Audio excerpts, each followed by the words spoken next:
শ্রদ্ধাবান উপাসক উপাসিকাগণ, গত পর্বে আমরা আলোচনা করতেছিলাম দুঃখ সূত্র নিয়ে। আলোচনা করতে করতে উপায়াস পর্যন্ত ব্যাখ্যা করা হয়েছে। তারপরে যেগুলো আছে সেগুলো এখন ব্যাখ্যা করব, শ্রদ্ধা করে শ্রবণ করবেন। এরপর আছে অপ্রিয় সংযোগ দুঃখ। যা কিছু অনিষ্ট, অপছন্দনীয়, অক্ষান্ত, অমনোভূত, সেরকম রূপ, শব্দ, গন্ধ, রস, স্পষ্টব্য ধর্মের সাথে সংযোগ হয়। অর্থাৎ অপ্রিয় রূপ দেখতে পেলে, অপ্রিয় শব্দ শুনতে হলে, অপ্রিয় গন্ধ আঘ্রাণ হলে, অপ্রিয় রস আস্বাদন হলে, অপ্রিয় স্পষ্টব্য স্পর্শ হলে, অপ্রিয় বিষয় অর্থাৎ ধর্ম চিন্তা আসলে, যাকে আমার দেখতে ইচ্ছে হয় না সে শুধু আমার সামনে এসে পড়ে। যার কথা শুনতে ইচ্ছে হয় না, ভালো লাগে না, তার কথাই শুনতে হয়। যার সাথে বন্ধুত্বতা করতে চাই না, তার সাথে এই সম্পর্ক হয়। যখন এই বিষয়গুলো সংঘটিত হয়, তখন ওই অপ্রিয় সংযোগ দুঃখ উৎপন্ন হয় আমাদের মধ্যে। এরপর আছে প্রিয় বিয়োগ দুঃখ। যা কিছু ইষ্ট, কান্ত, মনোজ্ঞ, পছন্দনীয়, সেরকম রূপ, শব্দ, গন্ধ, রস, স্পষ্টব্য ধর্মের সাথে সংযোগ হয় না। প্রিয় রূপ দেখতে না পেলে, প্রিয় শব্দ শুনতে না পেলে, প্রিয় গন্ধ আঘ্রাণ করতে না পারলে, প্রিয় রস আস্বাদন না করতে না পারলে, প্রিয় স্পষ্টব্য স্পর্শ না পেলে, প্রিয় ধর্ম চিন্তা না আসলে, যারা হিতকামী, মঙ্গলকামী, সুখকামী, মাতা পিতা, ভাই বোন, বন্ধু বান্ধব, আত্মীয় স্বজন, জ্ঞাতি যারা আছে তাদের সাথে অসঙ্গতি হয়, সম্পর্ক ছেদ হয়, তারা ছেড়ে চলে যায়, তাদের সাথে শত্রুতা ভাব প্রাপ্ত হয়। যাকে দেখার ইচ্ছা হয় তাকে দেখতে পায় না, যার কথা শোনার ইচ্ছা হয় তার কথা শুনতে পায় না, যার সাথে বন্ধুত্বতা, আত্মীয়তা, সুসম্পর্ক করতে চাই তার সাথে সুসম্পর্ক করতে পারি না। এটাই প্রিয় বিয়োগ দুঃখ। তার একটা আছে স্ফীত বস্তুর অলাভজনিত দুঃখ। প্রাণীদের অনেক ইচ্ছে উৎপন্ন হয়, যেমন আমার যদি জাতি বা ধর্ম না আসতো তাহলে খুব ভালো হতো। জাতি দুঃখ পাওয়ার ইচ্ছা না থাকলেও প্রাণীদের জাতি জন্ম দুঃখ পেতে হয়। ইহাই স্ফীত বস্তুর অলাভজনিত দুঃখ। সত্যদের এরূপ ইচ্ছে উৎপন্ন হয় যে আমার যদি জরা ধর্ম না আসতো তাহলে খুব ভালো হতো। জরা দুঃখ পাওয়ার ইচ্ছা না থাকলেও সত্যদের জরা দুঃখ পেতে হয়। ইহাই স্ফীত বস্তুর অলাভজনিত দুঃখ। সত্যদের এরূপ ইচ্ছে উৎপন্ন হয় যে আমার যদি ব্যাধি ধর্ম না আসতো, রোগ শোক এগুলো যদি আমার না হতো, ব্যাধি রোগ শোক দুঃখ উৎপন্ন বা এগুলো পাওয়ার ইচ্ছা না থাকলেও সত্যদের ব্যাধি রোগ শোক জ্বালা যন্ত্রণা এগুলো পেতে হয়। ইহাও স্ফীত বস্তুর অলাভজনিত দুঃখ। সত্যদের এরূপ ইচ্ছে উৎপন্ন হয় যে আমার যদি মরণ ধর্ম না আসতো তাহলে খুব ভালো হতো। মরণ দুঃখ পাওয়ার ইচ্ছা না থাকলেও সত্যদের মরণ দুঃখ যন্ত্রণা পেতে হয়। ইহাও স্ফীত বস্তুর অলাভজনিত দুঃখ। সত্যদের এরূপ ইচ্ছে উৎপন্ন হয় আমার যদি শোক ধর্ম না আসতো তাহলে খুব ভালো হতো। শোক দুঃখ পাওয়ার ইচ্ছা না থাকলেও সত্যদের শোক দুঃখ পেতে হয়। ইহাও স্ফীত বস্তুর অলাভজনিত দুঃখ। সত্যদের এরূপ ইচ্ছে উৎপন্ন হয় যে আমার যদি পরিদেবন ধর্ম না আসতো তাহলে খুব ভালো হতো। পরিদেবন দুঃখ পাওয়ার ইচ্ছা না থাকলেও সত্যদের পরিদেবন দুঃখ পেতে হয়। ইহাই স্ফীত বস্তুর অলাভজনিত দুঃখ। সত্যদের এরূপ ইচ্ছে উৎপন্ন হয় যে আমার যদি কায়িক দুঃখ ধর্ম না আসতো তাহলে খুব ভালো হতো। কায়িক দুঃখ পাওয়ার ইচ্ছা না থাকলেও সত্যদের কায়িক দুঃখ পেতে হয়। ইহাই স্ফীত বস্তুর অলাভজনিত দুঃখ। সত্যদের এরূপ ইচ্ছে উৎপন্ন হয় যে ওহো, আমার যদি দমনুষ্য ধর্ম না আসতো তাহলে খুব ভালো হতো। মানসিক দুঃখ পাওয়ার ইচ্ছা না থাকলেও মানসিক দুঃখ সত্যদের পেতে হয়। ইহা স্ফীত বস্তুর অলাভজনিত দুঃখ। সত্যদের এরূপ ইচ্ছা উৎপন্ন হয় যে, ওহো, আমার যদি উপায়াস ধর্ম না আসতো তাহলে খুব ভালো হতো। সত্যদের উপায়াস দুঃখ পাওয়ার ইচ্ছা না থাকলেও সত্যদের উপায়াস দুঃখ পেতে হয়। ইহাই স্ফীত বস্তুর অলাভজনিত দুঃখ। সংক্ষিপ্তভাবে বলতে গেলে এই পঞ্চ উপাদানের স্কন্ধই দুঃখ। যেমন রূপ উপাদানের স্কন্ধ, বেদনা উপাদানের স্কন্ধ, সংজ্ঞা উপাদানের স্কন্ধ, সংস্কার উপাদানের স্কন্ধ, বিজ্ঞান উপাদানের স্কন্ধ। স্কন্ধ অর্থ পুঞ্জ বা রাশি। পঞ্চস্কন্ধ বললে বোঝায় 5টি স্কন্ধের সমবায় বা পুঞ্জ বা রাশি, যথা রূপ, বেদনা, সংজ্ঞা, সংস্কার, বিজ্ঞান। এই পঞ্চস্কন্ধ আবার সংক্ষেপে নাম এবং রূপ এই দুই নামেও পরিচিত, তথা ওই দুই নামেও ডাকা হয়, পরিচয় দেওয়া হয়, বলা হয়। এই দুইটির সংযোগে আখ্যাবাচক শব্দ জীব বা জীবন্ত প্রাণী। নাম এবং রূপের সম্বন্ধ অভিন্ন। নাম ব্যতীত কেবল রূপের অবস্থা অচল, সেরূপ রূপ ব্যতীত কেবল নামের অবস্থাও শূন্যময়, অস্তিত্বহীন। সুতরাং রূপ নামের আধার আর নাম রূপের আধার, অর্থাৎ রূপ স্কন্ধের নির্ভর করতে হয় নামের উপর। পতিত্ব সমুৎপাদের কারণে উৎপন্ন স্বভাব ধর্মকে নাম রূপ বলা হয়। নাম এবং রূপ এই দুইটি পরস্পর সংযোগে জীব, প্রাণী, আমি, তুমি ইত্যাদি ইত্যাদি পরিচিতির আখ্যা লাভ করে থাকে। রূপ বলে কেবল 28 প্রকার রূপস্কন্ধকে বোঝায়, যেমন কায়রূপ, ভূতরূপ, প্রসাদ রূপ, ধাতুরূপ, জীবিত রূপ, আহার রূপ, বাপ রূপ, পরিচ্ছেদ রূপ, বিজ্ঞপ্তি রূপ, বিকার রূপ, লক্ষণ রূপ ইত্যাদি। মানুষ, হাতি, ঘোড়া, গরু, ছাগল আদির মধ্যে নাম রূপ ছাড়া কিছুই খুঁজে পাওয়া যাবে না। পরিস্থিতির জন্য জাস্ট নাম দেয়া হয়েছে মাত্র। এগুলো হাতি, গরু, ছাগল, মানুষ, পিঁপড়া, পাখি, পশু। নাম বললে কেবল নামস্কন্ধকে বোঝায়। ভৌতিক বস্তু বহির্ভূত রূপ ব্যতীত অদৃশ্যমান অথচ অনুভবনীয় বেদনা, সংজ্ঞা, সংস্কার, বিজ্ঞান এই 4টি সংযোগের নাম বা নামস্কন্ধ হয়ে থাকে। মনসঞ্জাত বা মনের মধ্যে উৎপন্ন অনুভূতিকে বলা হয় বেদনা। বেদনা সাধারণত 3 প্রকার: সুখ বেদনা, দুঃখ বেদনা, উপেক্ষা বেদনা। অর্থাৎ উপেক্ষা বেদনা হলো সুখ নয়, দুঃখ নয়, মধ্যস্থ অবস্থা ভাবকে বোঝায়। উপেক্ষা অনুভূতি বলা হয় আর কি। বিস্তারে আবার বেদনা 5 প্রকার: সুখ বেদনা, দুঃখ বেদনা, উপেক্ষা বেদনা, সমনুষ্য বেদনা, দোমনুষ্য বেদনা। অর্থাৎ মানসিক সুখ অনুভূতি আর দোমনুষ্য মানসিক দুঃখ অনুভূতি। সেই বেদনা বা অনুভূতিকে জ্ঞাত হওয়ার বা জানার নাম সংজ্ঞা বা সংজ্ঞা স্কন্ধ। লাল বর্ণকে লাল বর্ণ বলে জানা, মানুষকে মানুষ বলে জানা, ফুলকে ফুল বলে জানা, টাকাকে টাকা বলে জানা, কাপড়কে কাপড় বলে জানা, পানিকে পানি বলে জানা, আগুনকে আগুন বলে জানা ইত্যাদি যাবতীয় আকৃতি জানার কার্যই হচ্ছে সংজ্ঞা বা সংজ্ঞা স্কন্ধ। সেই সংজ্ঞাজাত বা জ্ঞাত বিষয়কে গ্রহণ বা ধারণ করবার পর উহাতে রমিত হয়ে উহা প্রাপ্তির জন্য উৎপন্ন ইচ্ছায় বা উৎসাহপূর্ণ প্রচেষ্টায় অর্থাৎ উদ্ভাবনী প্রক্রিয়ায় সংস্কার স্কন্ধ। এই সংস্কার বা সংস্কার স্কন্ধ কর্মবীজ। এই কর্মবীজই কর্মপ্রচেষ্টায় অবধারিত বিষয়। আর সেই অনুভূতি সঞ্জাত জ্ঞাত বিষয় প্রাপ্তির জন্য কর্মপ্রচেষ্টা দ্বারা লব্ধ বিষয়ের নাম বিজ্ঞান বা বিজ্ঞান স্কন্ধ। এই বিজ্ঞান স্কন্ধকে চিত্ত বা মন বলা হয়। বিজানাতীতি বিজ্ঞানং অর্থাৎ বিজ্ঞান, বিশেষ বিচার জ্ঞানের নাম বিজ্ঞান। এই বিজ্ঞান কর্মবীজের অঙ্কুর বিশেষ। বৈদিক দর্শনে বা অন্যান্য দর্শনে এই বিজ্ঞানকেই আত্মা নামে আখ্যা দেওয়া হয়েছে।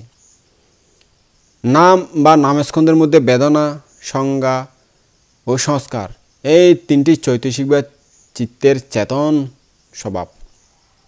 52 প্রকার চৈতসিকের মধ্যে বেদনা ও সংজ্ঞা এই 2টি চৈতসিক ব্যতীত অবশিষ্ট 50 প্রকার চৈতসিকই সংস্কার স্কন্ধ। নামস্কন্ধের চেতন স্বভাব বা জাগ্রত অবস্থা সব সময় থাকে না। ষড় ইন্দ্রিয়ের সহিত ইন্দ্রিয় গ্রাহ্য বাইরের বস্তুর মিলন স্পর্শের অর্থাৎ চক্ষু ইন্দ্রিয়ের দ্বারা বাইরের দৃশ্যমান বস্তু দর্শনের, কর্ণ ইন্দ্রিয় দ্বারা বাইরের শব্দরূপ বস্তু শ্রবণের, নাসিকা ইন্দ্রিয় দ্বারা বাইরের গন্ধরূপ বস্তু আঘ্রাণের, জিহ্বা ইন্দ্রিয় দ্বারা বাইরের রস রূপ বস্তু আস্বাদনের, কায় ইন্দ্রিয় দ্বারা বাইরের নরম শক্ত বস্তু দর্শন স্পর্শনের এবং মন ইন্দ্রিয় দ্বারা ভিতরে মনোস্বভাব ধর্মচিন্তনের। এসব ইন্দ্রিয় দ্বারে ক্যামেরার ছবি তোলার ন্যায় যখন যে ইন্দ্রিয়ে যে রূপের বা বস্তুর আকারের ছায়া বস্তু সংগ্রহ হয়ে থাকে, সেই ইন্দ্রিয় রূপের মার্গ বা উপায় দ্বারা মন রূপ কেন্দ্রে গ্রহণ করা হয়, তখন এই চৈতসিক সমূহ জাগ্রত হয়ে থাকে। অর্থাৎ যেই কোণে মন রূপ কেন্দ্রে বস্তুরূপ অথবা ধর্মরূপ গ্রহণ করা হয়, যে কোণে প্রথমে বেদনা বা অনুভূতি উৎপন্ন হয়, সঙ্গে সঙ্গে অনুভূতি হতে সংজ্ঞা উৎপন্ন হয়, সেই সংজ্ঞা হতে সংস্কার উৎপন্ন হয়, আর সেই সংস্কার হতে বিজ্ঞান চিত্ত বা মন উৎপন্ন হয়। এই কারণে বেদনা সংজ্ঞা সংস্কার এই তিনটির সংযোগে সমন্বিত ভাবকে বিজ্ঞান বা চিত্ত বা মন বলা হয়। এই বিজ্ঞানই জল্পিত কল্পিত কল্পনা অথবা চিন্তার স্বভাব মনোকর্ম, আর সেই বেদনা সংজ্ঞা সংস্কার এই তিনটি মনের চেতনা। উদাহরণস্বরূপ বলা যেতে পারে যে ক্ষুধার্ত ব্যক্তি প্রথমে ক্ষুধাকে অনুভব করে, ইহা বেদনা। এরপরে কোনে ক্ষুধা নিবৃত্তির বা খাওয়ার জন্য স্মৃতি জাগ্রত হয়, অর্থাৎ খাওয়ার কথা মনে পড়ে, ইহা সংস্কারের কাজ। তৎপরক্ষণে খাওয়ার ইচ্ছে উৎপন্ন হয়, ইহা বিজ্ঞানের অর্থাৎ চিত্তের কাজ। এখানে একটা কথা মনে রাখা উচিত যে দেশানুক্রম ও ঘটনাক্রম বলে দুইটা কথা আছে। দেশানুক্রমে পৃথক পৃথকভাবে বলা হলেও ঘটনাক্রমে কিন্তু একই সাথে কোনো মুহূর্তের মধ্যে বা 1 সেকেন্ডেরও অনেক কম সময়ের মধ্যে সকল স্কন্ধই উৎপন্ন হয়ে বিনাশ বা নিরুদ্ধ হয়ে যায়। বোঝা অত্যন্ত কঠিন। যাদের চিত্ত ভাবিত তারাই একমাত্র নামরূপের গতিকে বুঝতে বা ধরতে পারেন।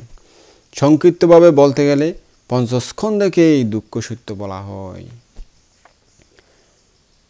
তো এবার দুঃখ সমুদয় সত্য 2 নম্বরে, যে তৃষ্ণা পুনর্জন্মের কারণ, যার সাথে আনন্দ ও আসক্তি থাকে, যা যেখানে সেখানে উপভোগ করতে চায়, অর্থাৎ যেখানে সেখানে পঞ্চস্কন্ধ প্রাদুর্ভূত হয়, সেখানে সেখানে অভিনন্দনকারিণী, তাহাই দুঃখের কারণ। 3 প্রকার তৃষ্ণা আছে। এক প্রকার হলো কামতৃষ্ণা, অর্থাৎ সংসারে সুখ ভোগের ইচ্ছা, রূপ শব্দ গন্ধ রস স্পর্শ এই পঞ্চকামগুণের প্রতি যে তৃষ্ণা। আর প্রকার হলো ভবতৃষ্ণা, ভবান্তরে সুখ ভোগের কামনা, স্বর্গ মর্গ এই সেই ভবের মধ্যে ঘুরে ঘুরে থাকবো, সুখ ভোগ করবো, এরকম একটা ভবের জন্ম নেব, ভবতৃষ্ণা। আরেকটা হলো বিভবতৃষ্ণা, উচ্ছেদজনিত বিততৃষ্ণা, অর্থাৎ মৃত্যুর পর সব শেষ, উচ্ছেদ হয়ে যাব, এরকম একটা আকাঙ্ক্ষা থাকে।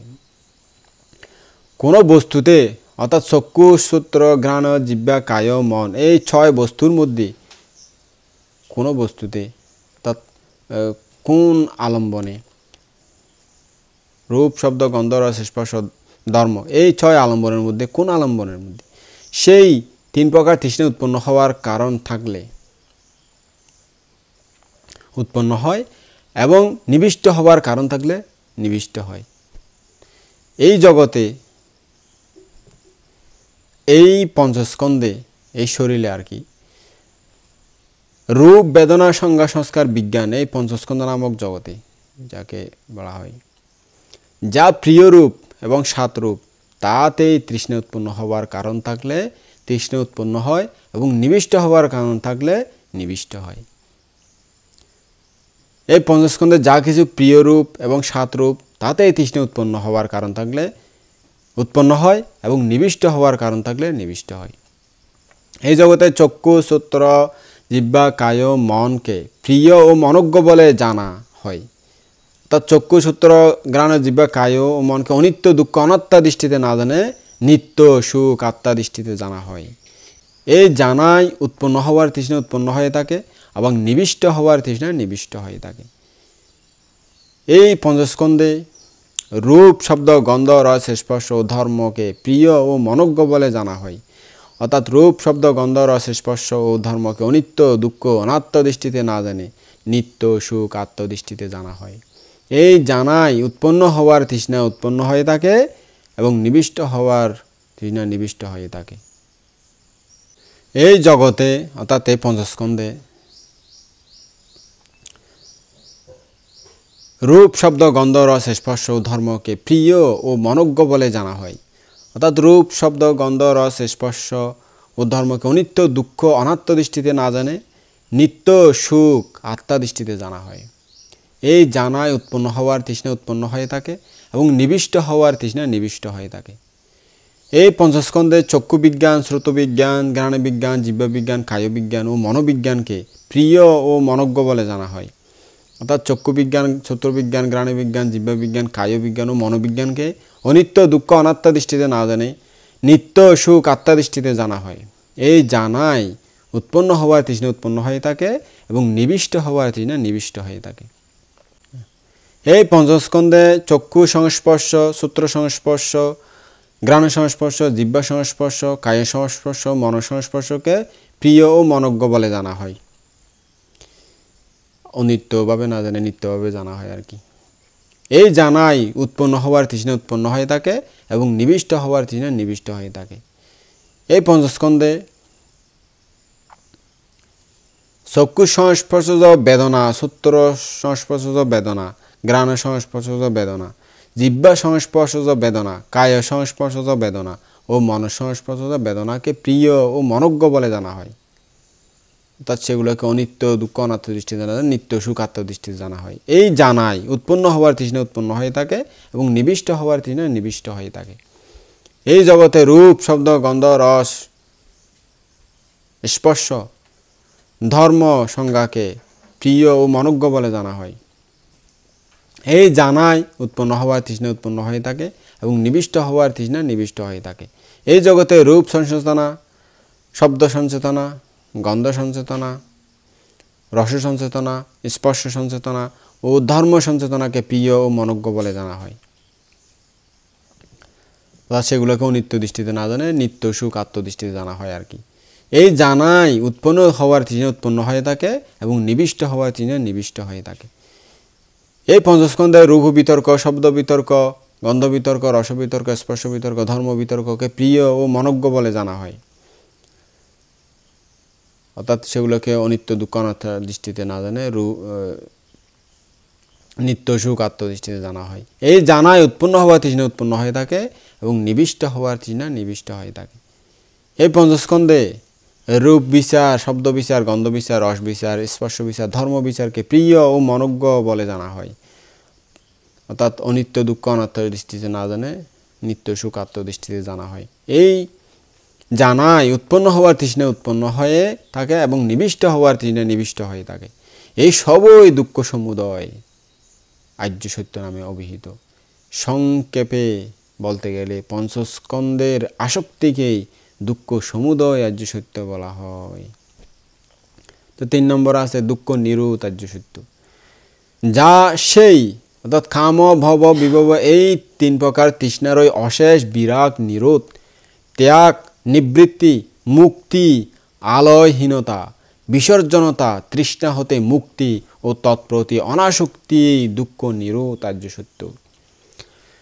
কোন বস্তুতে অর্থাৎ চক্ষু শ্রোত্র আদি বস্তুর মধ্যে কোন বস্তুতে কোন আলম্বনে তার রূপ শব্দ গন্ধ রস স্পর্শ আদি যে 6 প্রকার আলম্বন আছে, সেই 3 প্রকার তৃষ্ণা ক্ষীণ প্রহীন হবার কারণ থাকলে প্রহীন প্রাপ্ত হয় এবং নিরুদ্ধ হওয়ার কারণ থাকলে নিরুদ্ধ হয়। এই পঞ্চস্কন্ধ মধ্যে যা প্রিয় রূপ ও 7 রূপ মনজ্ঞ বা বস্তু বা আলম্বন আর কি, এতেই সেই তৃষ্ণা ক্ষীণ প্রহীন হওয়ার কারণ থাকলে ক্ষয় প্রাপ্ত হয়, প্রহীন হয়, আর নিরুদ্ধ হওয়ার কারণ থাকলে নিরুদ্ধ হয়। এই পঞ্চস্কন্ধে যা কিছু প্রিয় রূপ ও 7 রূপ মনজ্ঞ, তাতেই তৃষ্ণা ক্ষীণ হওয়ার কারণ থাকলে ক্ষয় হয় বা প্রহীন হয়, নিরুদ্ধ হওয়ার কারণ থাকলে নিরুদ্ধ হয়। এই পঞ্চস্কন্ধে চক্ষু আদি প্রিয় রূপ ও মনজ্ঞ রূপ, এতেই সেই তৃষ্ণা ক্ষীণ প্রহীন হওয়ার কারণ থাকলে প্রহীন হয় এবং নিরুদ্ধ হওয়ার কারণ থাকলে তৃষ্ণা নিরুদ্ধ হয়ে থাকে। অর্থাৎ এই পঞ্চস্কন্ধে চক্ষু শ্রোত্র ঘ্রাণ জিহ্বা কায় মনকে নিত্য সুখ আত্মদৃষ্টিতে না জানে অনিত্য দুঃখ অনাত্ম দৃষ্টিতে জানলে প্রহীন হওয়ার তৃষ্ণা প্রহীন হয়ে যায় এবং নিরুদ্ধমান হয়ে বিনষ্ট হয়ে যায়। এই পঞ্চস্কন্ধ রূপাদি প্রিয় রূপ ও মনজ্ঞ রূপ, এতেই সেই তৃষ্ণা ক্ষীণ হওয়ার কারণ থাকলে ক্ষয়প্রাপ্ত হয় এবং নিরুদ্ধ হওয়ার তৃষ্ণা নিরুদ্ধ হয়ে থাকে। অর্থাৎ এই পঞ্চস্কন্ধে রূপ শব্দ গন্ধ রস স্পর্শ ধর্মকে নিত্য সুখ আত্মা দৃষ্টিতে না জানে অনিত্য দুঃখ অনাত্ম দৃষ্টিতে জানলে প্রহীন হওয়ার তৃষ্ণা প্রহীন হয় এবং নিরুদ্ধমান হয়ে বিনষ্ট হয়ে যায়। এই পঞ্চস্কন্ধে চক্ষু সূত্র ঘ্রাণ জিহ্বা কায় মনোবিজ্ঞান প্রিয় রূপ ও মনোজ্ঞরূপ এতে সেই তৃষ্ণা ক্ষীণ হওয়ার কারণ থাকলে ক্ষয়প্রাপ্ত হয় এবং নিরুদ্ধ হওয়ার তৃষ্ণা নিরুদ্ধ হয়ে থাকে। এই পঞ্চস্কন্ধে চক্ষু সূত্র ঘ্রাণ জিহ্বা কায় মন সংস্পর্শ প্রিয় রূপ ও মনোজ্ঞরূপ এতে সেই তৃষ্ণা ক্ষীণ হওয়ার কারণ থাকলে ক্ষয়প্রাপ্ত হয় এবং নিরুদ্ধ হওয়ার কারণ থাকলে নিরুদ্ধ হয়ে থাকে। এই জগতে অর্থাৎ এই পঞ্চস্কন্ধে সূত্র ঘ্রাণ জিহ্বা কায় মন সংস্পর্শ বেদনা প্রিয় রূপ ও মনোজ্ঞরূপ এতে সেই তৃষ্ণা ক্ষীণ হওয়ার কারণ থাকলে ক্ষয়প্রাপ্ত হয় এবং নিরুদ্ধ হওয়ার তৃষ্ণা নিরুদ্ধ হয়ে থাকে। এই পঞ্চস্কন্ধে রূপ শব্দ গন্ধ রস স্পর্শ ধর্ম সংজ্ঞা প্রিয় রূপ ও মনোজ্ঞরূপ এতে সেই তৃষ্ণা ক্ষীণ হওয়ার কারণ থাকলে ক্ষয়প্রাপ্ত হয় এবং নিরুদ্ধ হওয়ার কারণ থাকলে নিরুদ্ধ হয়ে থাকে। এই পঞ্চস্কন্ধে রূপ শব্দ গন্ধ রস স্পর্শ ধর্ম সচেতনা প্রিয় রূপ ও মনোজ্ঞরূপ এতে সেই তৃষ্ণা ক্ষীণ হওয়ার কারণ থাকলে ক্ষয়প্রাপ্ত হয় এবং নিরুদ্ধ হওয়ার কারণ থাকলে নিরুদ্ধ হয়ে থাকে। এই পঞ্চস্কন্ধে রূপ শব্দ গন্ধ রস স্পর্শ ধর্ম তৃষ্ণা প্রিয় রূপ ও মনোজ্ঞরূপ এতে সেই তৃষ্ণা ক্ষীণ হওয়ার কারণ থাকলে ক্ষয়প্রাপ্ত হয়ে থাকে এবং নিরুদ্ধ হওয়ার কারণ থাকলে নিরুদ্ধ হয়ে থাকে। এই পঞ্চস্কন্ধে রূপ শব্দ গন্ধ রস স্পর্শ ও ধর্ম বিতর্ক প্রিয় রূপ ও মনোজ্ঞরূপ এতে সেই তৃষ্ণা ক্ষীণ হওয়ার কারণ থাকলে ক্ষয়প্রাপ্ত হয় এবং নিরুদ্ধ হওয়ার কারণ থাকলে নিরুদ্ধ হয়ে থাকে। এই পঞ্চস্কন্ধে রূপ শব্দ গন্ধ রস স্পর্শ ধর্ম বিচার প্রিয় রূপ ও মনোজ্ঞরূপ এতে সেই তৃষ্ণা ক্ষীণ হওয়ার কারণ থাকলে ক্ষয়প্রাপ্ত হয় এবং নিরুদ্ধ হওয়ার কারণ থাকলে নিরুদ্ধ হয়ে থাকে। এই সবই দুঃখ নিরোধ আর্য সত্য নামে অভিহিত হয়। সংক্ষিপ্তভাবে বলতে গেলে পঞ্চস্কন্ধের প্রতি অনাসক্তি দুঃখ নিরোধ আর্য সত্য। এবার 4 নম্বর আছে মার্গ সত্য। দুঃখ নিরোধের পথ বা উপায় কি? আর্য অষ্টাঙ্গিক মার্গই দুঃখ নিরোধের পথ, একমাত্র পথ, যথা সম্যক দৃষ্টি, সম্যক সংকল্প, সম্যক বাক্য, সম্যক কর্ম, সম্যক আজীব, সম্যক ব্যায়াম, সম্যক স্মৃতি, সম্যক সমাধি। সম্যক দৃষ্টি কীরকম? প্রকৃত সত্যকে প্রকৃত সত্য বলে জানা, আর প্রকৃত অসত্যকে বা মিথ্যাকে প্রকৃত অসত্য বা মিথ্যা বলে জানা। অর্থাৎ প্রকৃত দুঃখ সত্যকে প্রকৃত দুঃখ সত্য বলে জানা, প্রকৃত দুঃখ সমুদয় সত্যকে প্রকৃত দুঃখ সমুদয় সত্য বলে জানা, প্রকৃত দুঃখ নিরোধকে প্রকৃত দুঃখ নিরোধ সত্য বলে জানা এবং প্রকৃত দুঃখ নিরোধ গামিনী প্রতিপদাকে প্রকৃত দুঃখ নিরোধ গামিনী প্রতিপদা বলে জানায় সম্যক দৃষ্টি। এক কথায় বলতে গেলে চারিত্রিক সত্যকে যথার্থভাবে জানা এবং দর্শন করাই সম্যক দৃষ্টি। সম্যক সংকল্প, নৈষ্কর্ম্য সংকল্প, অব্যয়পদ সংকল্প, অবিহিংসা সংকল্প তথা কায় মন ইত্যাদি ইন্দ্রিয়সমূহের দ্বারা আমরা প্রত্যেক সময় রূপ শব্দ গন্ধ রস স্পর্শ ধর্ম বিষয় সমূহ সম্ভোগ করে থাকি। ইন্দ্রিয়সমূহ সবসময় বিষয়ভোগের জন্য লালায়িত। এই বিষয়ভোগ দুঃখের কারণ। ইহা বিচার করে চিত্তকে বিষয়ভোগ হতে বিরত রাখার জন্য যে দৃঢ় সংকল্প। অশুভ ভাবনা দ্বারা কাম্য প্রবৃত্তি বিদরিত করার সংকল্প। জগতের সর্বপ্রকার উৎপন্ন বস্তু অনিত্য, দুঃখ, অনাত্ম ইহা সম্যকরূপে জেনে বিষয় বাসনার সর্বপ্রকার আসক্তি ত্যাগ করে গৃহ ত্যাগ করে প্রবৃজ্জা গ্রহণের সংকল্পই নৈষ্কর্ম্য সংকল্প। ইহা সম্যক সংকল্প সাধনার প্রথম অঙ্গ। তাই বিশুদ্ধ মার্গে বলা হয়েছে রূপেষু সাদ্দেষু আতো রাসেষু গন্ধেষু পাস্যেষু সা রাক্কা ইন্দ্রিয়াং এতে হি দ্বারা বিভাটা আরাক্ষিতা হানান্তি গামাংবা পারাসাহারিনু। অর্থাৎ রূপ শব্দ গন্ধ রস স্পর্শ হতে চক্ষু সব ইন্দ্রিয় দ্বার উন্মুক্ত অরক্ষিত থাকলে পরস্য অপরের সম্পত্তি অপহরণকারী চোরগণ যেমন গ্রামে প্রবেশ করে গ্রাম নষ্ট করে ধ্বংস করে, সেরূপ ক্লেশসমূহ ব্যক্তিকে বিনষ্ট করে থাকে। তাই বলা হয়েছে এতে হি দ্বারা পিহিতা সুসাংবুতা না হুন্তি গামাং বা পারাসাহারিনতি। অর্থাৎ গ্রামদ্বার বন্ধ বা সুরক্ষিত থাকলে যেমন পরশ্য বা চোরগণ অপহরণকারীগণ গ্রাম বিনষ্ট ও ধ্বংস করতে পারে না, তেমনি ইন্দ্রিয় দ্বার সমূহ ষড়ায়তন দ্বার আর কি সবসময় বন্ধ ও পাহারায় থাকলে, সুরক্ষিত থাকলে রাগ দেশ মোহাদি ক্লেশসমূহ ব্যক্তিকে অনিষ্ট করতে পারে না। ভগবান বুদ্ধ বলেছেন, মাকড়সা যেমন নিজের নির্মিত জালে নিজেকে আবদ্ধ করে রাখে, মানুষও সেরূপ রূপ শব্দ গন্ধ রস স্পর্শ ধর্মাদির প্রতি আসক্তিজনিত বন্ধনে নিজেকে আবদ্ধ করে রাখে। পরন্তু যারা বিবেকী তারা বৈরাগ্যবশে সমস্ত বন্ধন ছিন্ন করে সর্ব দুঃখ বিনাশের জন্য প্রবজ্ঞা গ্রহণ করে থাকেন। এই জন্য ভগবান বুদ্ধ জীবগণকে লক্ষ্য করে বলেছিলেন, মুঞ্চাপুরে মুঞ্চাপাচ্চাত মাজ্জে মুঞ্চা বাবাসা পারুগো সাব্বাত্তা বিমুত্তা মানসো না পানাজাতি জারাং উপেহিসি। অর্থাৎ ভবিষ্যতের বিষয়ভোগের জন্য তৃষ্ণাকে ত্যাগ করো, অতীতে যা বিষয় ভোগ করেছ তার জন্য অনুশোচনা অনুতাপ করো, বর্তমানে বিষয়ভোগের জন্য যে তৃষ্ণা উহাকে ত্যাগ করো, আর ভব পার হওয়ার জন্য প্রচেষ্টা করো, তত্ত্ব নির্বাণ লাভের জন্য প্রচেষ্টা করো। এরূপে চিত্তকে সর্বপ্রকারে বিষয়ভোগের তৃষ্ণা হতে মুক্ত করতে পারলে তোমাদের আর পুনরায় জন্ম জরা ব্যাধি মৃত্যু নানা প্রকার দুঃখ যন্ত্রণা ভোগ করতে হবে না। অব্যয়পদ সংকল্প। সাধক জীবসমূহের প্রতি বৈরাগ্যভাব ত্যাগপূর্বক মৈত্রীভাব পোষণ করার জন্য সংকল্প গ্রহণ করে থাকেন। তিনি মনের মধ্যেও কারো অনিষ্ট চিন্তা করেন না এবং সর্বজীবের মঙ্গল, সর্বজীব সুখে বাস করুক এই চিন্তা সর্বদা নিজের মনে জাগ্রত রাখেন।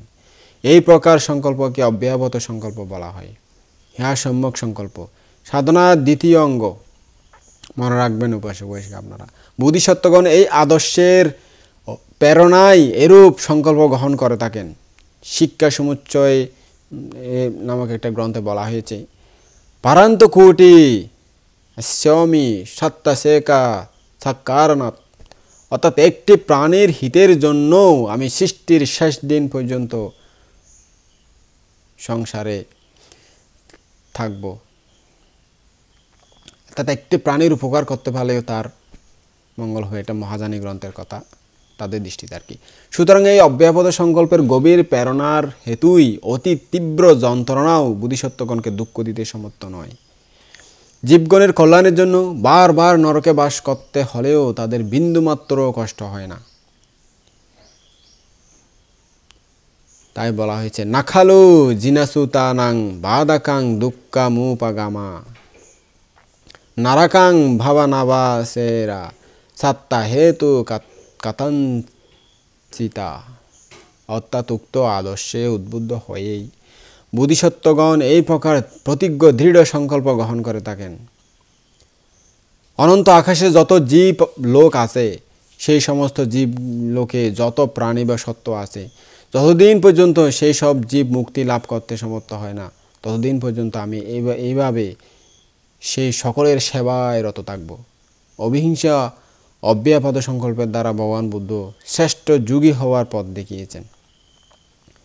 এটা ত্যাগের একটা মহিমা দেখানো হয়েছে আর কি। এখানে ভগবান বুদ্ধ তার উপদিষ্ট অবিহিংসা ও অব্যয়পদ সংকল্পকে কেবল মানুষের পরিধির মধ্যে সীমাবদ্ধ করে রাখার জন্য বলেন নাই, পরন্তু স্থাবর জঙ্গম সমস্ত পদার্থের সম্বন্ধে প্রয়োগ করার জন্য নির্দেশ দিয়েছেন। একটি বৃক্ষকে কিংবা একখানা লতা বা তৃণকেও অনর্থক ছেদন করা বা নষ্ট করা উচিত নয়, কারণ উহারাও প্রাণবন্ত, তাদের অধিকার আছে। ছোট একটি কীটকেও মারা বা প্রাণে নাশ করা উচিত নয়। পশু পাখিদেরকেও সর্বদা আত্মতুল্য জেনে রাখা উচিত। ভগবান বুদ্ধ মৈত্রী সূত্রে শিক্ষা দিয়েছেন যে সমস্ত জীবকে মৈত্রীর রসে অভিসিঞ্চিত চক্ষুর দৃষ্টিতে দেখা কর্তব্য। অতএব কিরূপে সমস্ত প্রাণীকে পরম প্রাণীপূর্ণ হৃদয়ে পালন বা পোষণ করা যায় তা ওখানে বলা হয়েছে। মাতা যথা নিয়াং পুত্তাং আয়ুষা একা পুত্তা মানুরাকে এবাম্পি সাব্বা ভূতেষু মানসাং ভাবায়া পরিমানান্তি।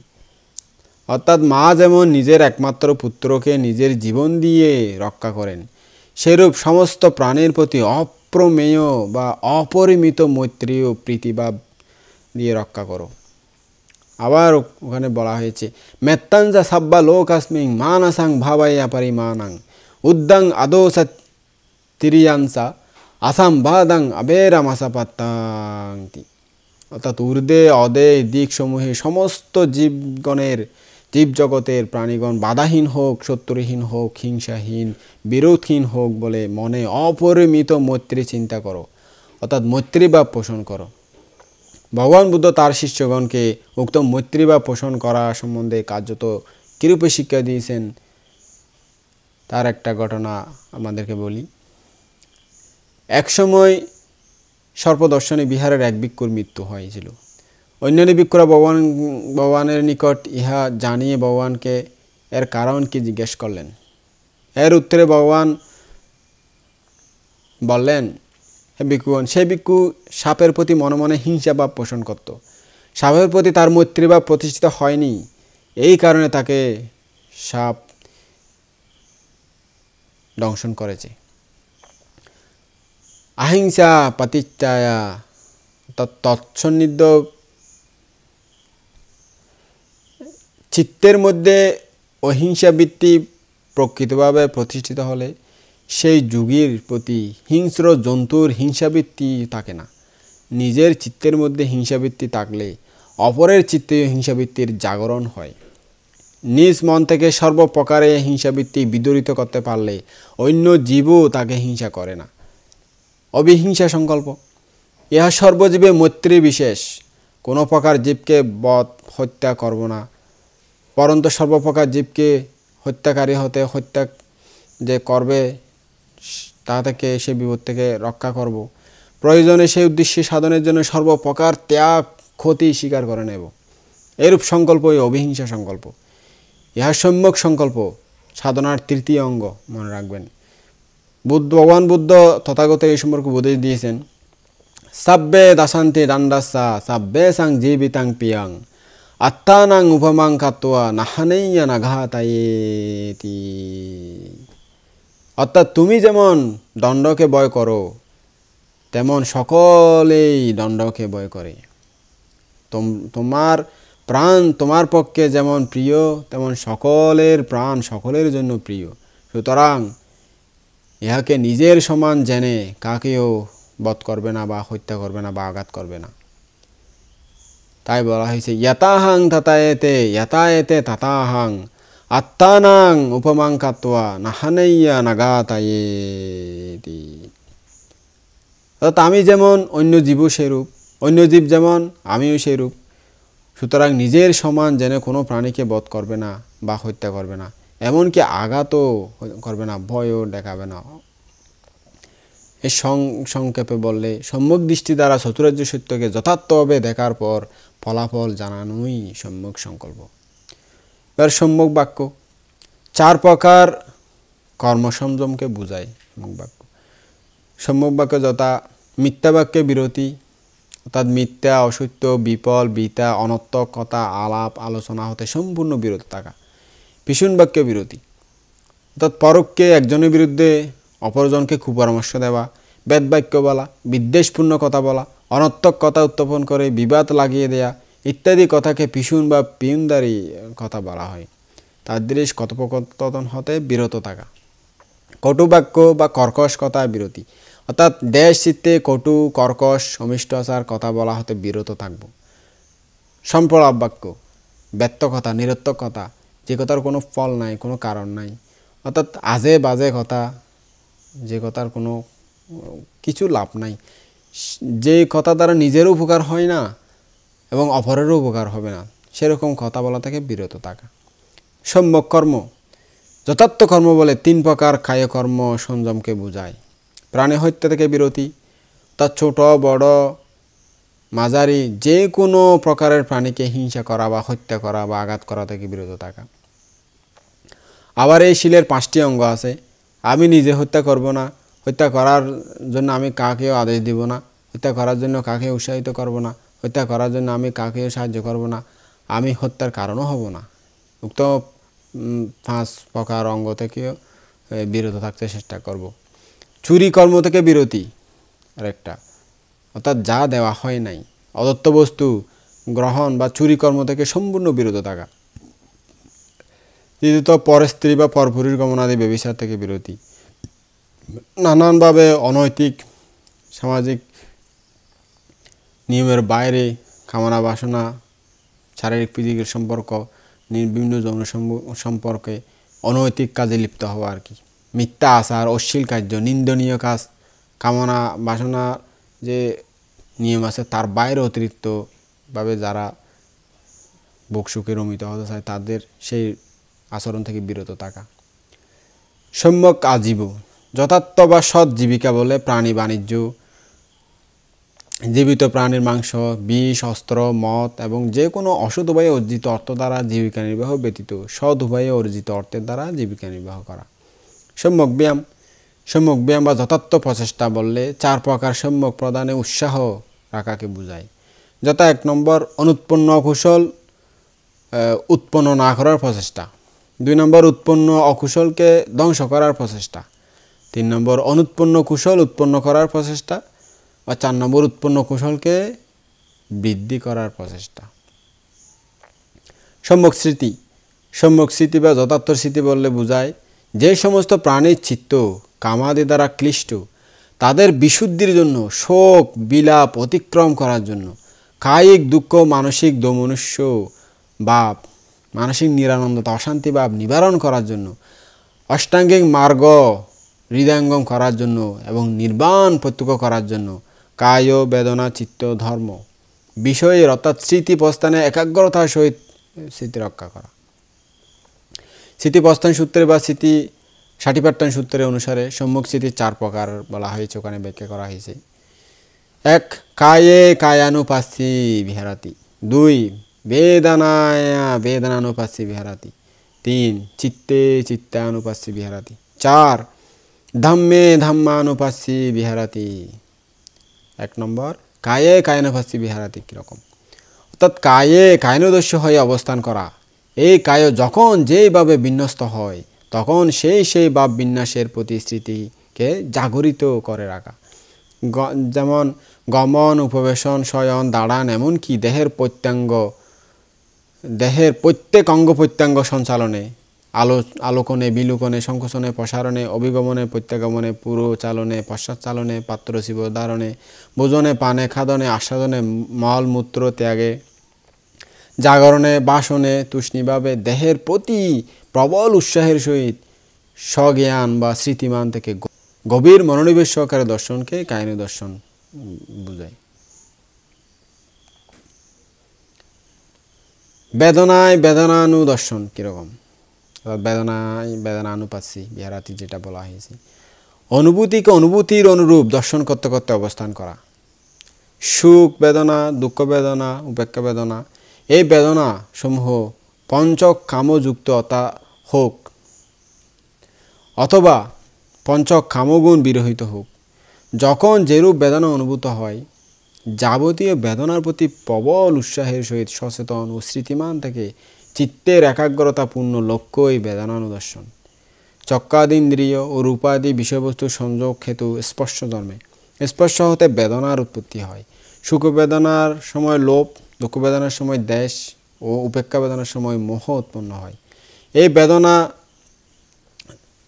ত্রয় দুঃখময়, অনিত্য ও নিঃসার। সুখ বেদনা উপস্থিত সুখের হলেও পরিণতিতে দুঃখ, পরবর্তীতে দুঃখ আর কি। তাই শাস্ত্রে বলা হয়েছে সুখা বেদনা টিতা সুখা বিপরিণামা দুঃখা। যেহেতু কোনো পদার্থ স্থায়ী নয়, সবই অনিত্য, যা অনিত্য বিষয় স্বভাব সম্পন্ন তাই দুঃখ। এই সুখ ও বেদনা সর্বপ্রথম উৎপন্ন হয়, তা হওয়া স্বাভাবিকও বটে, কারণ জীব মাত্রই কামময়। কামনাপূর্ণ চিত্তোৎপত্তি সর্বপ্রথম হয়ে থাকে, কাম্য বস্তু অপ্রাপ্তিতেই দুঃখ। ছোট শিশু ভূমিষ্ঠ হওয়া মাত্রই কাঁদে, তৎপূর্বে তার নিশ্চয় একটা ইচ্ছা ছিল, ইহার ব্যত্যয় ঘটাতে পরক্ষণে ছোট শিশুর এই ক্রন্দন। সম্ভবত এই জন্যই বুদ্ধ দর্শন শাস্ত্রে সর্বপ্রথম লোভচিত্তের বর্ণনা করা হয়েছে। সুতরাং সুখের বিপর্যয়ে দুঃখ এবং সুখ দুঃখে নিজম উদাসীন্য হলে উপেক্ষা ও বেদনার সৃষ্টি হয়। এই বেদনা আমি নয়, আমার নয়, আমার আত্মা নয়। এই বেদনা অনুক্ষণ উৎপন্ন হয়ে লোভ দেশ মোহের সৃষ্টি করতেছে। অতএব চিত্তের ক্রমগতি যখন বেদনায় উপস্থিত হয় তখন অতীব সচেতন ও স্মৃতিমান থাকলে বেদনা পর্যন্ত অগ্রসর হয় বটে, কিন্তু লোভ ও দেশ মোহের কিছুই উৎপন্ন হতে পারে না। ততস্থলে শ্রদ্ধাদি কুশল জাতীয় চিত্তবৃত্তি উৎপন্ন হয়ে জ্ঞান লাভের হেতু হয়। প্রত্যেক বেদনায় স্মৃতিমান থাকাই বেদনানুদর্শন। চিত্তে চিত্তানুপাস্যে বিহারাতি, 3 নম্বর। অর্থাৎ চিত্তের মধ্যে চিত্তের অনুরূপ স্বভাব দর্শন করতে করতে অবস্থান করা। কুশল চিত্ত, অকুশল চিত্ত, সমাহিত চিত্ত, অসমাহিত চিত্ত, বিমুক্ত চিত্ত, অবিমুক্ত চিত্ত ইত্যাদি ইত্যাদি সর্ববিধ চিত্ত অনিত্য। মানব চিত্ত উন্নতির চরম পরিণতি তৃষ্ণা বিমুক্ত অর্থাৎ দুঃখ নিবৃত্তি লাভে সমর্থ হতে পারে। তাই ভগবান বুদ্ধ বলেছেন, ভাবাসারা মিদাং বিক্ষাবে চিত্তাং থানসাকো আকেহি উপাকিলিস্তেহি উপাকিলিট্টাং ভাবাসারা মিদাং বিক্ষাবে চিত্তাং থানসাকো আগন্তুকেহি উপাকিলিসেহি বিপ্পামুত্তা। অর্থাৎ চিত্ত সাধারণত প্রবাসর। লোভ দেশ মোহ মান দৃষ্টি শোক পরিতাপ প্রভৃতি উপক্লেশ চিত্তের নিজস্ব ব্যাপার নয়, এরা সকলেই চিত্তের আগন্তুক। এই আগন্তুকগণের উৎপত্তি স্থিতি বিলয় অহরহ লাগায় আছে। কাজে কোনো চিত্তই আমার নয়, আমি নয়, আমার আত্মা নয়। চিত্ত মাত্র অনিত্য, দুঃখ, অনাত্ম লক্ষণ সম্পন্ন। সর্বপ্রকার চিত্ত, চিত্তবৃত্তি, চিত্তগতি, চিত্ত প্রকৃতি ও চিত্তের সকল প্রকার ভাব বিন্যাসের প্রতি এবং আগন্তুকগণের দৌরাত্ম্য লক্ষ্য করে এদের আগমন অবস্থান ও প্রস্থানের গতিবিধি স্মৃতিসহ সজাগ দৃষ্টির নিরীক্ষণই চিত্তে চিত্তানুদর্শন। চিত্তের প্রবাসর বা দীপ্তি বিকাশের নিমিত্ত ক্রমোন্নতিতে স্মৃতিমান থাকায় চিত্তানুদর্শনের প্রয়োজনীয়তা। ধাম্মে ধাম্মানুপাস্যে বিহারাতি, অর্থাৎ ধর্ম স্বভাব ধারণ করে অর্থধর্ম। স্বভাবের অনুরূপ দর্শন করতে করতে অবস্থান করা বোঝায়। রূপ, বেদনা, সংজ্ঞা, সংস্কার, বিজ্ঞান এই স্কন্ধের প্রতি স্মৃতির অনুশীলন বা স্মৃতিসম্পন্ন কর্মই 4 প্রকার স্মৃতিপ্রস্থান। এই যাবৎ কায়, রূপ, বেদনা, চিত্ত, বিজ্ঞান বা মন এই সম্পর্কে আলোচিত হইতে। বাস্তবিক পক্ষে সংজ্ঞা ও সংস্কার স্কন্ধের প্রতি স্মৃতির চর্চাই ধর্মানুদর্শন। ধর্মানুদর্শনের আলোচ্য বিষয় পঞ্চ নিবরণ আদি। নিজের মধ্যে কামচ্ছন্দ বা কামনা বাসনার ভোগ বাসনার ইচ্ছে আছে অথবা নাই, ইহাকে ঠিক রূপে জানা। সেরূপ ব্যাপাদ, হিংসা, দেশ, ক্রোধ, স্তনমিদ্য, মানসিক অলস্য, শারীরিক জড়তা, অদ্বৈত ককৃত, নির্লজ্জতা, বিচিকিৎসা, তিরন্যের প্রতি, সদ্ধর্ম, চারিত্র্য সত্যের প্রতি, আর্যাষ্টাঙ্গ মার্গের প্রতি, এই যে এই পথে চললে দুঃখমুক্ত হবে কিনা চূড়ান্ত সিদ্ধান্তে পৌঁছাতে না পারা, গুরুদের কথা বিশ্বাস না করা, দুঃখমুক্তি যারা পথ দেখিয়ে দিয়েছেন তাদের কথা বিশ্বাস না করা, নির্বাণ আছে বিশ্বাস না করা, এ নিয়ে সন্দেহ করা আর কি নানাভাবে। রূপ উপাদানাদি পঞ্চ উপাদান, রূপ, শব্দ, গন্ধ, রস, স্পর্শ এই 5 প্রকার উপাদান বা আসক্তির বিষয়। ইন্দ্রিয় ও বিষয়বস্তু বসে 12 প্রকার আয়তন, ধর্ম বিষয় আদি 7 প্রকার বুদ্ধাঙ্গ এবং 4ই আর্যসত্য বিষয় সম্বন্ধে ঠিকভাবে জানা বা অনুভব করা। এরূপে নিজের আভ্যন্তরীণ ও বাহ্যিক উভয় ধর্মে বা ভাব বিষয়ে ধর্মানুদর্শ হতে হবে যে এসব ধর্ম উদয় আর ব্যয়ের অন্তর্গত, অনিত্য, দুঃখময়, দুঃখ, নিঃসত্ব, নির্জীব, শূন্যময়। ইহা যথার্থরূপে জেনে অনুভব করে ধর্ম স্বভাবের বা মনোভাবের সংজ্ঞা এবং সংস্কার স্কন্ধের প্রতি সম্পূর্ণ অনাসক্ত হয়ে অবস্থান করাকে ধর্মে ধর্মানুদর্শী হয়ে অবস্থান করা বলা হয়। তো এবার শেষ সম্যক সমাধি, আর্যাষ্টাঙ্গিক মার্গের সর্বশেষ অঙ্গ। অর্থাৎ রূপাবসর বা রূপব্রহ্মভূমির প্রথম স্তরের ধ্যানী বা সাধক প্রথম ধ্যানে সমাহিত বা নিমগ্ন থাকা, দ্বিতীয় স্তরের ধ্যানে দ্বিতীয় ধ্যানে সমাহিত থাকা, তৃতীয় স্তরের ধ্যানে তৃতীয় ধ্যানে সমাহিত থাকা এবং চতুর্থ স্তরের ধ্যানেই সাধকগণ চতুর্থ ধ্যানে সমাহিত থাকা। এই অবস্থায় যে অবস্থান করে সেটাকেই বলা হয় সম্যক সমাধি। সংক্ষিপ্তভাবে বলতে গেলে মনের একাগ্রতাকেই সম্যক সমাধি বলা হয়। অর্থাৎ মন এক জায়গা থেকে কোনো কানে যায় না, এক জায়গায় স্থির হয়ে থাকে। এখন তো আমাদের মন চঞ্চল, একটু করে চিন্তা করলে এদিকে এদিকে এদিকে 1 মিনিটের মধ্যে কত জায়গা কত চিন্তা করে ফেলে হিসাব নাই। কিন্তু যখন সম্যক সমাধি লাভ হবে, যারা সম্যক সমাধি লাভ করেছেন তাদের এক জায়গায় চিত্ত স্থির হয়ে থাকবে, সেটা হলো সম্যক সমাধির বিষয়।